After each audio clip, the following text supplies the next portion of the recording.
Let's talk about the line of contact. We have Turkey, Azerbaijan, and Armenia, and you have a role in what recommendations, suggestions on how to proceed with what is going on in that very critical part of the world.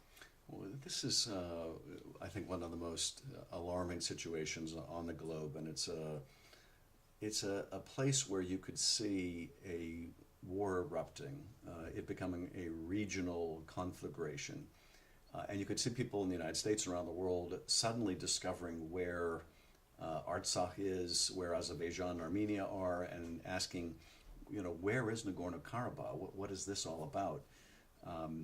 We have seen a terrible loss of life along the line of contact, aggression prompted by and instigated by Azerbaijan.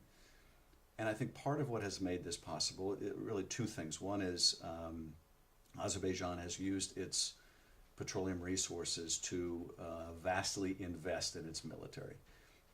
And those investments have outpaced Armenia, and that's deeply alarming. We also see Aliyev under increasing domestic pressure as people in Azerbaijan are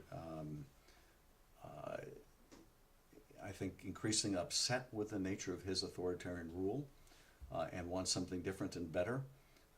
And one tried and true method of authoritarians everywhere to direct people's attention away from domestic problems is sparking conflict with an enemy, a foreign party. And so there are incentives for Azerbaijan to be belligerent, to provoke a conflict and rally people around the flag. But the other thing I think that has made this possible for Azerbaijan is that the United States has, in the past, had a policy of false equivalence, where our ambassador to Minsk, our ambassador to the region, would say whenever there was violence along the line of contact, we call on both sides to refrain from violence. Well, when you do that, and there's one instigator, and you call on both sides to refrain from violence, that may sound politically correct. And of course, you hope that there's no violence on either side. But basically, you are telling the aggressor that they can get away with it, that they will not be held accountable, that the accountability will be shared no matter who provokes the violence. That's a form of green light for continued violent activity. And when our former ambassador would do this, I would get on the phone to him, and I would write and do everything I could to say, we need to abandon this policy that refuses to hold to account the responsible party. Armenia is not provoking this confrontation, Azerbaijan is, and it's quite clear. One of the ways in which you can tell how clear it is many of us in Congress, my colleagues Royce and Sherman among them, have been calling for the installation of ceasefire monitoring equipment along the line of contact, where there's now a technology where when bullets are fired, you can tell where they came from.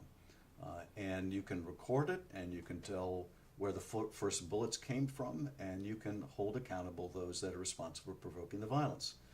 Well, Armenia supports the installation of the equipment, and so does Artsakh, but not surprisingly, Azerbaijan strongly opposes it. Now, of course, they oppose it because they know what it will show. It will show that they are the belligerent. We need to insist on that being installed. And furthermore, we need to hold accountable the responsible party and stop indulging in this false equivalence, which I think springs from a desire among the last administration and the current administration not to offend Azerbaijan. Well, I'd rather offend Azerbaijan than see further loss of life or a conflict that becomes a full-fledged war. What's the status on this? What's the next step with the equipment and the discussions? Azerbaijan continues to persist in its opposition. But look, if Azerbaijan won't install the equipment or won't support it, then we do it anyway. We can install the equipment in Artsakh along the Armenian side of the line of contact, and we will have all the evidence that we need. So I think we just need to keep the pressure on and persevere, make sure the administration is holding Azerbaijan to account. I have to say, it doesn't look like that's where this administration is heading. John Bolton was just in the region, in Armenia, and he talked about doing away with federal law which prohibits support of Turkey or Azerbaijan if they continue to blockade Armenia. Well, that's exactly the wrong message to send. We should be strengthening, we should be enforcing that legislation. That legislation has, of the Freedom Support Act, has essentially an escape clause the administration has been using, which says they can waive this. Well, we should insist that they not waive this. If they're going to blockade an ally of ours, we shouldn't be giving them support.